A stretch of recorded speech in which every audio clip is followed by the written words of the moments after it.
E aí, gramática da língua portuguesa? Só de ouvir essa palavra já dá um arrepio, não é mesmo? Pois nesta análise, a gente vai desvendar um segredo por trás das palavras de um jeito que, olha, faz todo sentido.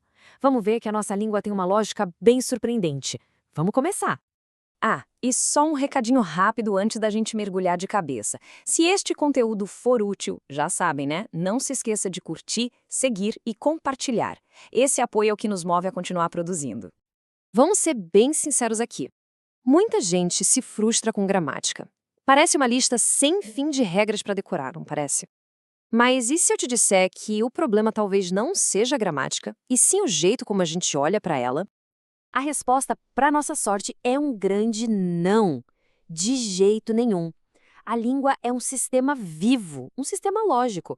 A grande chave não é decorar, mas sim entender como as peças desse quebra-cabeça se encaixam. E hoje a gente vai focar na peça mais fundamental de todas. E o nome dessa peça é morfologia. Calma, o nome parece complicado, mas a ideia é super simples. É basicamente o estudo do RG das palavras, de como elas são formadas. Entender isso é como ter um mapa para navegar pela língua portuguesa sem se perder.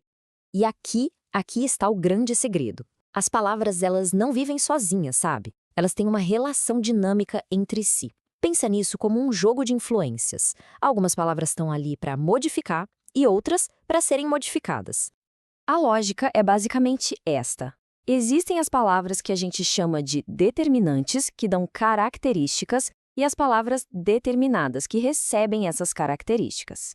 As determinantes meio que apontam e dão os detalhes para as determinadas. Vamos ver como isso funciona na prática, que fica mais fácil. Olhem só essa frase. Rapazes, aqui a nossa palavra determinada, é o núcleo, a estrela da frase. Agora reparem como as outras palavras trabalham para ela. Os define o gênero e o número, 3 diz a quantidade e belos dá uma qualidade. Todas elas são determinantes, especificando a palavra principal, que é rapazes. Agora se preparem, porque é aqui que a mágica da língua portuguesa acontece de verdade. O que será que acontece quando uma palavra, que nasceu para ser uma coisa, de repente se transforma em outra só por causa do contexto em que ela está? Vamos pegar a palavra bonita. Por natureza, ela é um adjetivo, certo? A função dela é dar uma característica para algo ou para alguém. Só que o contexto... o contexto pode mudar tudo. E se essa palavra aparecer assim? Perceberam? Nessa frase, a palavra bonita não está mais descrevendo alguém. Ela se tornou a própria pessoa. Ela simplesmente assumiu o papel principal da frase. Mas como é que isso foi possível? A resposta está naquela palavrinha ali no começo, o artigo a. Esta pequena palavra determinante teve o poder de transformar bonita de um simples adjetivo para o substantivo, o centro da frase. Isso mostra perfeitamente que a função de uma palavra depende, e muito, de quem a acompanha. E aí, essa nova perspectiva sobre a gramática faz sentido? Se a resposta for sim, imagina para quantas outras pessoas essa dica também pode ser útil. Compartilhar esta análise ajuda demais o nosso canal a crescer e a gente a criar ainda mais materiais para descomplicar o português. Essa dinâmica toda de uma palavra determinar outra acontece o tempo todo no grande elenco do nosso idioma. Então, vamos conhecer os atores principais desse espetáculo. Então, aqui estão as 10 classes de palavras. Vamos pensar no substantivo como protagonista, o determinado.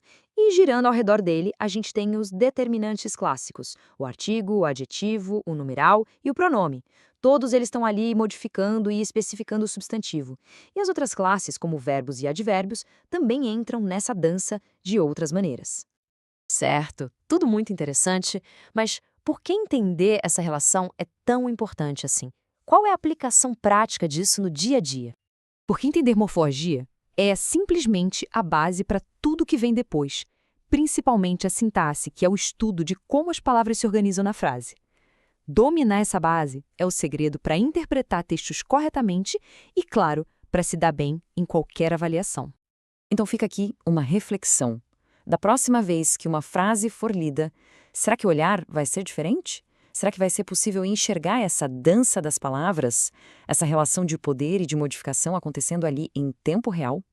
Gente, muito, mas muito obrigado por acompanhar esta análise até aqui. E se a ideia é continuar aprendendo com conteúdos em áudio, não deixe de seguir o Direito Cast lá no Spotify. E se esta análise ajudou a clarear um pouco as coisas, o like aqui faz toda a diferença para que este material chegue a mais pessoas. É um gesto simples que nos apoia de uma forma imensa.